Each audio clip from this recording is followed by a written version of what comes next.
In my last video, I talked about why this garden needs to change because the summers here are becoming hotter and drier. Water is increasingly precious, and physically, I can't continue looking after such a large growing area in quite the same way. But this isn't the end of the garden, it's the beginning of a different one. I want to create something more resilient. I want something more manageable and still capable of producing a worthwhile amount of food. Since making that video, I've started thinking more seriously about the new design. It's tempting to begin with the obvious things. Where will the beds go? How wide should the paths be? What will I grow? And how much space will it all require? These are important questions, but the first decision is about the soil beneath them. When I began growing vegetables here, one of the first things I noticed was just how sandy the soil was. It was very different from what I had gotten used to. At first, some of its advantages were quite appealing. It was light, easy to work, and rarely remained waterlogged for very long. After heavy rain, I could usually return to the garden quite quickly. In spring, the soil warmed relatively early, but water disappeared quickly. During hot weather, the surface would dry within hours. Nutrients could be washed down, and keeping plants growing felt like a constant battle. This summer has brought that lesson home more forcefully than ever. We've experienced temperatures close to 40 degrees Celsius and almost no meaningful rain. In those conditions, the nature of this soil becomes impossible to ignore. Even after years of adding compost and covering the beds, the underlying ground is still sandy. It still drains quickly, it still heats up, and it still influences almost every decision I make. I've been growing for more than 40 years, but every garden has something new to teach us. This one has taught me that we can't simply follow a gardening method and assume it will work in every place. What works beautifully for somebody with deep, moisture-retentive soil may be completely unsuitable here. And what works for me on this very sandy ground may not be the right answer for your garden either. That's why it's worth taking some time to understand what you already have. Clay soil can be difficult to work, but it can also hold a great deal of water and nutrients. It has its own advantages. You may have silty soil that feels smooth and fertile but compacts whenever it's walked on. Or you may have something closer to loam, with a reasonably balanced mixture of sand, silt and clay. Even then, there will probably be differences from one part of your garden to another. Even in a small space, conditions can vary. You may have an area that remains damp long after rain, while another dries almost immediately. We want to notice these changes. There may be places where plants flourish and others where they struggle. That doesn't necessarily mean you're doing something wrong. Sometimes the garden is simply telling us that conditions are different from the ones we imagined. I think we often overlook these differences because we're so eager to start growing. We make decisions based on what fits. We decide where a bed will go because it fits neatly against a fence. We buy compost because someone has recommended it. We choose plants because we like the look of them. Then, when something struggles, we immediately assume that we've failed. But gardening isn't about forcing every piece of ground to behave in exactly the same way. It's about responding to the land. It's about noticing what is happening and gradually learning how to respond. When I pick up our soil, it feels gritty. If it's slightly damp, I can squeeze it into a loose shape, but it soon falls apart again. That simple handful tells me quite a lot. It tells me that water will move through it quickly and there will be plenty of air between those larger particles.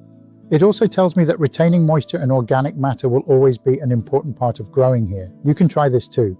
Take a handful of soil when it's damp but not soaking wet and give it a gentle squeeze, then rub a little between your fingers. If it feels gritty and crumbles easily, it probably contains a high proportion of sand, as mine does. Take a moment to feel it. If it feels smooth and sticky and holds its shape, you are more likely dealing with clay. Silty soil usually feels smoother than sand. There's no need to identify it with scientific precision. You're simply beginning to understand how it behaves. Rain is another factor. Here, water generally disappears into the ground very quickly. It's one of the defining traits of this soil. On heavier soil, it may remain on the surface for hours or even days. Notice how different soils react to the same rain. During dry weather, clay may become hard and crack, while sandy ground can remain loose but become almost completely dry. If you're not sure what sort of soil you have, don't rush to buy a testing kit. Begin by watching it. Notice the water. See which areas dry first. Look at where weeds grow strongly and where plants repeatedly struggle. Observe the ground itself. Pick up the soil and see whether it all feels the same. These simple observations can tell you a surprising amount.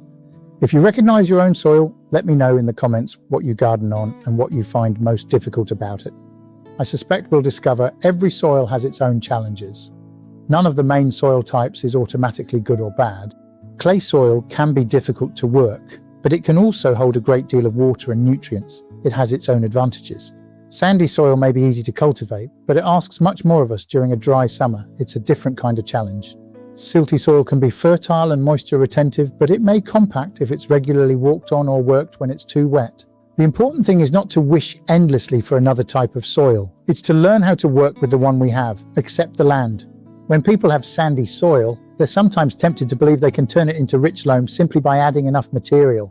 People with clay may dream of replacing it with something lighter, but changing the fundamental mineral structure is rarely practical. I could bring in large quantities of topsoil, but that would be expensive. Even if I covered the garden deeply, the original sand would still remain. So I'm not trying to replace this soil, I'm trying to help it function better. That's an important distinction. Your first aim should be to improve the way it holds water, nutrients and air while creating better conditions for plant roots. The most important part of that process here has been organic matter. Over the years, we've added garden compost and natural mulches. The difference in the cultivated areas is easy to see. The soil is darker, it holds together better and supports far more visible life. If you're improving your own soil, adding organic matter is probably the best place to begin. It works for every soil type. On sandy ground, it helps retain moisture and nutrients. On heavier ground, it can improve the structure and help water, air and roots move through. You don't need to add everything at once. Use what is reasonably available to you: homemade compost, leaf mold, or well-rotted manure.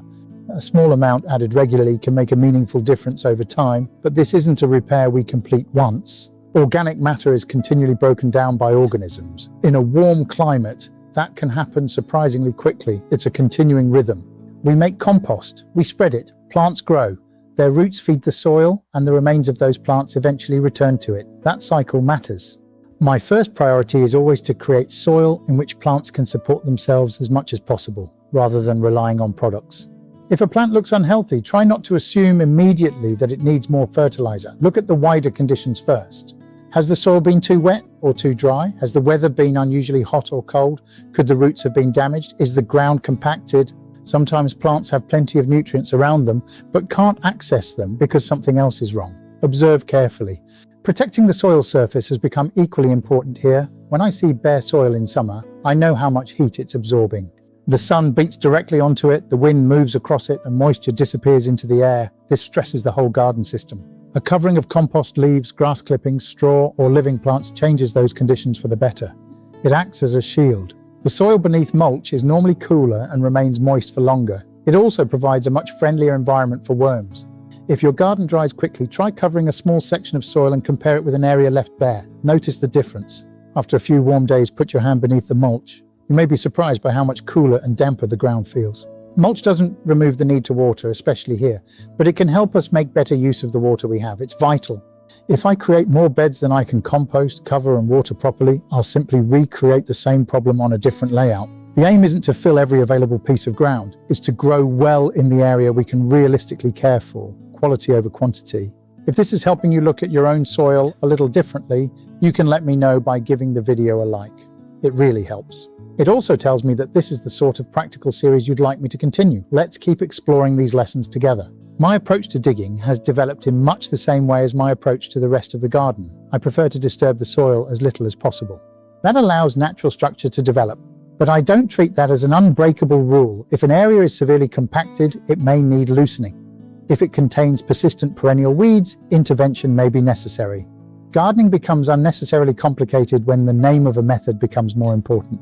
Observation should always come first. Soil acidity or alkalinity can also influence what grows. A simple pH test can be useful, but I'd never add something to change the pH simply because of a general recommendation. I would test first. Look at the plants already growing there. Healthy plants can tell us many things are working. Unhealthy plants may be telling us something about the soil or responding to heat, cold, or water. The answer isn't always another product. Often the best thing we can do is slow down and look more carefully. That's what this stage of my redesign is about. I'm not rushing outside with pegs and strings simply because I've drawn a plan. I'm considering how quickly it dries, where the sun falls, and how wind moves. The soil isn't separate from the garden design. It's one of the things shaping it. Please don't feel you need perfect soil before you can begin. Perfect soil probably doesn't exist. Spend a little time getting to know the ground. Notice what is living there. Then begin with a manageable area and grow something. Plants aren't simply taking from the soil. Their roots create channels, feed soil organisms and leave organic material behind. Growing plants improves the ground. You'll learn more from tending one small bed than from a huge garden all at once. That's a lesson I'm carrying into this redesign. The new garden needs to be manageable. Sandy soil, intensely hot summers, and unreliable rain aren't reasons to stop growing. They're the starting points for a better design.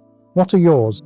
I'd be interested to hear not only whether your soil is sand, clay, silt, or loam, but how it behaves and what it has taught you. Let's learn together. In the next video, I'll begin looking above ground. I'll consider the climate and the sun. I'll also look at exposure to wind, access to water, and the effort required. I hope you'll join me. If you'd like to know when that next part is available, you can subscribe. It will then appear in your subscriptions feed.